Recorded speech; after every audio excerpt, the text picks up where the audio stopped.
चंदनपुर गांव में बिरजू नाम का एक किसान अपनी पत्नी राधिका के साथ रहता था। बिरजू बहुत गरीबी में अपना और अपने परिवार का गुजारा कर रहा था। राधिका, मैं खेत पे काम करने जा रहा हूँ, खाना लेके तुम भी आ जाना। ऐसा कहते हुए बिरजू अपने खेत में काम करने चला गया।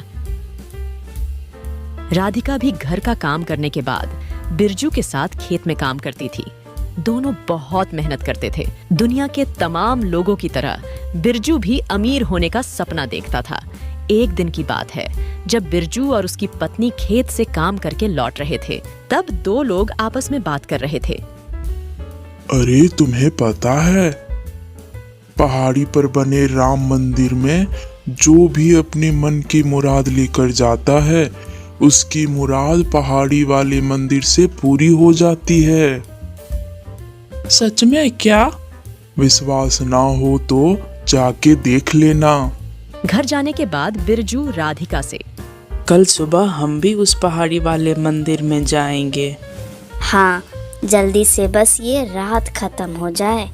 दोनों पूरी रात नहीं सोते हैं क्योंकि वो अपनी इस गरीबी से आजाद होना चाहते थे। सुबह हुई तो दोनों मंदिर जाने को निकल पड़े। ये पहाड़ी तो बहुत ऊंची है। अरे बुद्धू, ये सोच कि हमारी मनोकामना पूरी हो गई तो। फिर क्या था, दोनों देखते ही देखते पहाड़ चढ़ गए।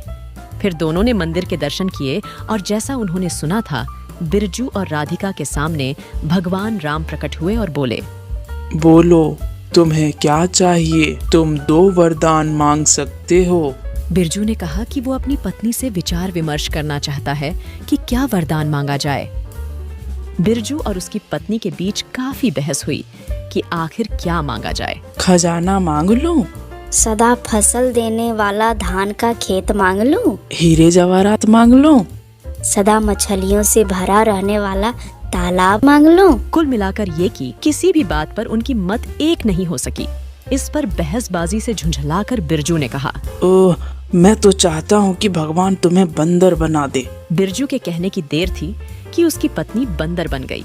ये देखकर बिरजू घबरा गया और बोला, हे ईश्वर, मैं ये नहीं चाहता था, इसे फिर से पहले जैसा इंसान ही बना दो। उसकी यह इच्छा भी तुरंत पूरी हो गई, लेकिन उसका 2 वरदान मांगने का मौका व्यर्थ चला गया। बिरजू और उसकी पत्नी मंदिर से खाली हाथ लौट आए। दोस्तों, जीवन में एक ही अवसर बार बार नहीं मिलता और अवसर मिलने पर उसका सही उपयोग न करना केवल पछतावा ही छोड़ जाता है। बिरजू एक चोर था। वो चोरी का काम इतनी सफाई से करता था कि पुलिस भी आज तक उसे पकड़ नहीं पाई थी।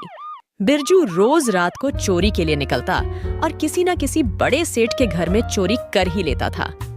उसकी पत्नी ममता उसे चोरी करने के लिए मना करती थी।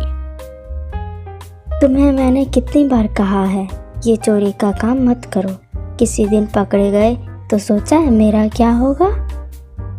मुझे कोई नहीं पकड़ सकता है, तू तो बेकार में परेशान हो रही है। जब मुफ्त में चोरी का माल मिल ही जाता है तो फिर मेहनत करने का क्या फायदा?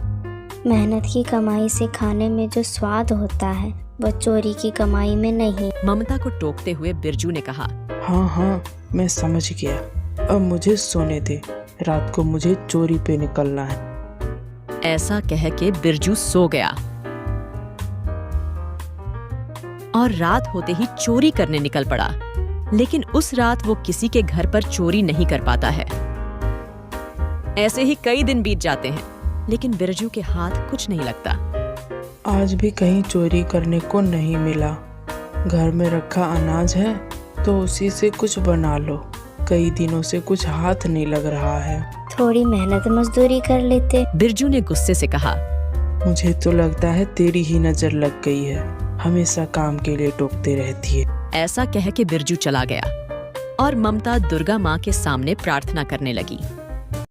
जय अम्बे गौरी मैया, जय श्यामा गौरी, तुमको निस दिन ध्यावत, मैया जी को निस दिन ध्यावत, हरि ब्रह्मा शिवरी, ओम जय अम्बे गौरी।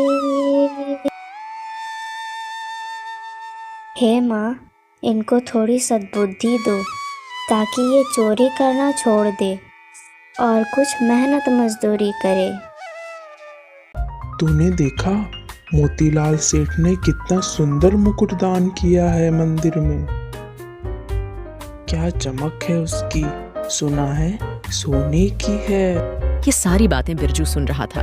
उसने सोचा, सोने का मुकुट, इसके तो बहुत अच्छे पैसे मिलेंगे।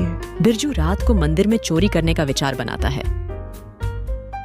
और रात होते ही मंदिर पहुंच जाता है। जल्दी से मुकुट लेके निकलता हूँ यहाँ से, अंधेरे में कुछ दिख भी नहीं रहा है। ऐसा कह के जैसे ही उसने मुकुट लेने के लिए हाथ आगे बढ़ाया, तभी मंदिर में रोशनी हो गई और एक आवाज आई। क्या तुम इसे खोज रहे हो? बिरजू ने देखा एक छोटी लड़की मुकुट लेकर खड़ी थी। हाँ, लेकिन तुम इतनी रात को यहाँ क्या कर रही हो? मैं तो यहीं रहती हूँ। तुम ये मुकुट मुझे दे दो। ये तो मेरा है, मुझे पहले मिला है। मैं तुमको खाने को लड्डू दूंगा, तुम मुझे ये मुकुट दे दो। लड्डू? अगर तुम मुझे बहुत से लड्डू दोगे तो ही मैं तुम्हें ये मुकुट दूँ। बिरजू कुछ सोचने लगा, फिर बोला, मैं तुम्हें कल सुबह बहुत सा लड्डू दूंगा। ऐसा कह के बिरजू छोटी लड़की को अपने घर लेके आ गया और सुबह सारी बात ममता को बता दिया। ये तो छोटी बच्ची है, इसे कुछ ज्ञान नहीं है, लेकिन तुम्हारी मति मारी गई है जो तुम देवी माँ के मुकुट चोरी कर लाए। चुप करो तुम, तुम्हें क्या पता ये सोने का मुकुट है। घर में कुछ पैसे हैं तो दो, मैं कुछ लड्डू खरीद कर लाता हूँ। 2 दिन से कुछ हाथ लगा है तुम्हारे, जो पैसे होंगे कुछ मेहनत मजदूरी करते तो भला होता। देखता हूँ आज रात को कहीं कुछ चोरी करके मिले तो। उस रात भी बिरजू को कुछ नहीं मिला और ऐसे ही 2 दिन बीत गए। पुलिस का पहरा बढ़ता ही गया।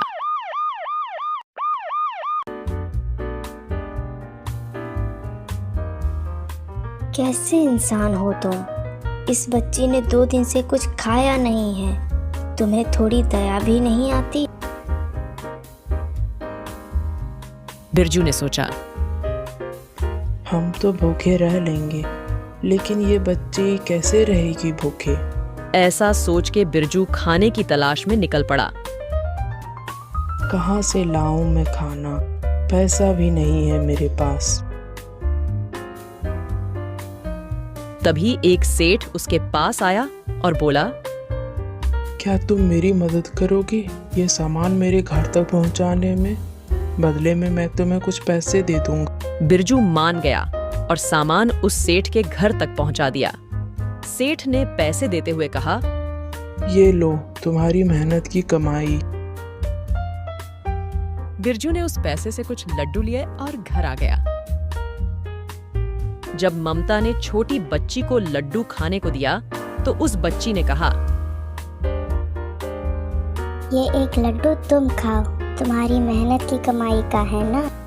बिरजू ने आधा लड्डू खा के कहा, वाह, इतने स्वादिष्ट लड्डू मैंने आज तक नहीं खाए। तुम भी खाओ ममता। मैंने तो आपको कहा ही था। अगले दिन बिरजू फिर से काम की तलाश में निकला। उसे वही सेठ जी दिखे। उसने पूछा, क्या आप मुझे अपने यहाँ कुछ काम दे सकते हैं? सेठ ने उसे काम पे रख लिया और ऐसे ही कुछ दिन बीत जाते हैं। फिर एक दिन, ये देखो, मैं तुम्हारे लिए कितने सारे लड्डू लाया हूँ। मेरे लिए इतने सारे लड्डू। आज तुमने अपना वादा पूरा किया, तो आज मुकुट तुम्हारा हुआ। बिरजू मुकुट लेके बहुत खुश हुआ और रात होते ही बिरजू घर से बाहर जाने लगा। ममता ने सोचा, क्या ये फिर से चोरी करने लगे? ऐसा सोच के ममता ने बिरजू का पीछा किया। बिरजू ने मुकुट दुर्गा माँ के सामने रखते हुए कहा, मुझे माफ कर देना माँ, मैंने बहुत पाप किया है, लेकिन अब मेरी आंखें खुल चुकी है। मैं आपसे वादा करता हूँ कि अब कभी भी चोरी नहीं करूँगा, मेहनत करके कमा के खाऊंगा। आपने एकदम सही निर्णय लिया है। तभी माँ दुर्गा प्रकट होती है। बिरजू, मैं तुमसे बहुत प्रसन्न हूँ। तुमने मुझे इतने स्वादिष्ट लड्डू खिलाए। बोलो, तुम्हें क्या चाहिए? आप मुझे ये आशीर्वाद दीजिए कि मैं हमेशा मेहनत करके अपने परिवार का पेट भर सकूं। ममता, अब तो तुम्हें मुझसे कोई शिकायत नहीं है ना? धन्य हो आप देवी माँ, जो आपने इन्हें सुधार दिया और इनको सद्बुद्धि दी। देवी माँ आशीर्वाद देते हुए अंतर्ध्यान हो गई और बिरजू हमेशा मेहनत मजदूरी करके खाने लगा।